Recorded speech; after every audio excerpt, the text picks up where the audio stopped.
Hey guys, it's Tessa from Meyer Hatchery. Today we're going to be talking about why you don't need to supplement heat in the winter. And Cleo's going to show you just how comfortable she is even on the coldest days. So let's take a look. Alright, I just laid down a treat for them for tonight, so Cleo wants to get on the move. So I'm going to show you a little bit with Cleo about why it's not necessary to give these chickens any supplemental heat in the winter if you have a properly vented and well-controlled coop. So Cleo here is a green queen. She has a really nice tight comb. She doesn't have a big leghorn comb, but even in the northern states, like up here in Michigan where I live, you can successfully have leghorns or other large comb birds, as long as you're giving them some kind of a protection on their comb during the winter. Cleo, no thank you. So Cleo here has already gone through her molt.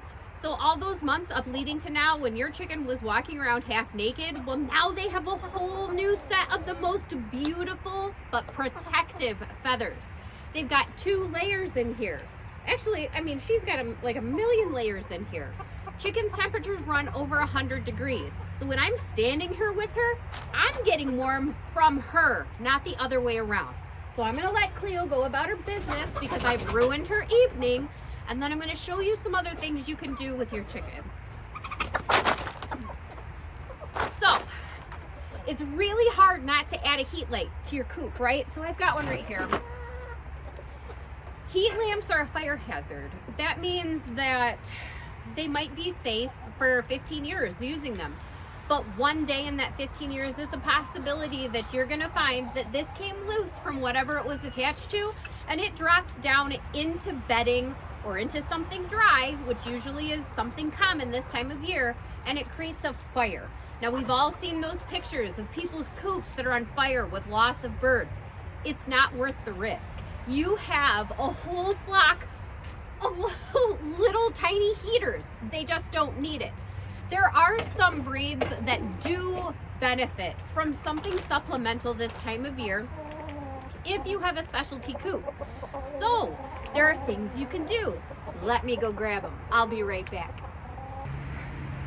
Okay, if you feel like you need to buy something to help your flock be warm because you have something like silkies or bantams, or you have a really small flock and they're in a really big coop, there are a couple of things that you can do to help supplement or keep them better that are safe. They're not totally 100% safe because anything that plugs into an outlet is automatically a risk, but they are pretty safe.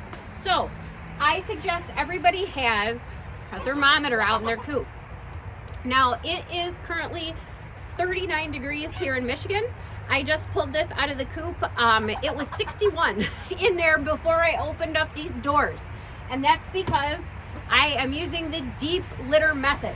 That means that down in there each week, I am not removing, I am adding another inch of pine shaving beddings, mixing it all up, or letting my flock do that for me, and leaving it there. As it starts to break down, it creates heat, and it gives the space a more comfortable feel for my birds. But beyond that, having a thermometer in your coop is going to be able to tell you not only in winter but in summer too if you're reaching temperatures that are uncomfortable for your birds. Now, I also have this, which is the Perch. Now, this is definitely a splurge. This is not something I would have bought for any other reason other than I wanted to spoil my flock. And so this is something that plugs into the wall. It has no controls on it. So I can't say I want this on high all day long. This here, I plug it in, and if the temperature drops below freezing, 32 degrees, this little sensor on the side will turn on, and this will warm to a nice comfortable temperature that almost feels like if you have one of those heat pads that you put in your pockets when you go to your kids' sport events.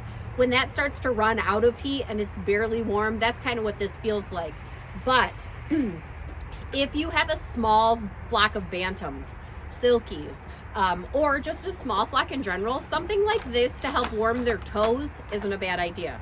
Especially because a lot of coops nowadays have the roosting bars. If you buy a prefabricated one, like my red one over there, the roosting bars are down right on the ground. And as we all know, heat rises. So getting them up off the ground, getting them this heated toe perch, that's a good opportunity to give them a little heat if necessary. The other thing is this, I just pulled this out from Olaf and Mr. Pennybags, and they are mad. So we're gonna hurry. But this here is a chicken warming mat. And it also plugs in. This also does not have any controls, but this heats up kind of like a heated blanket, but not anywhere near what a heat lamp or what one of those panel heaters that you find. This will not warm up to that. So I put this in my coop down underneath my nesting boxes, which is where some of my fancies sleep, and that's what Olaf and Pennybags are. So they sleep down there, and they sleep on this. And it gets pine shavings over the top to keep it clean, and this never gets warm enough to pose any kind of a threat. But it does help those. If I had a broody mom who was not in a box and she hatched chicks this time of year, I would absolutely use one of this for her as well. But the moral of this story is that if you do add supplemental heat, it's because of you, not because of your birds. So if you have these kind of products and you feel that your flock is benefiting from them, that's completely fine. But don't feel like you have to go and buy anything for your coop. Make sure it's well ventilated properly. That means vents on the roof so that bad air can escape, but no drafts come in from side to side. And just make sure that you've got all the cracks and crevices locked up. If you have windows on your coop, it's a good time to go ahead and put plastic over them. Or check out some of our other videos on how to insulate your coop so that you're not adding anything electrical in there that could pose a threat.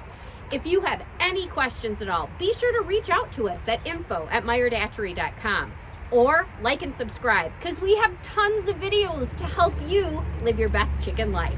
Have a great day from Meyer Hatchery.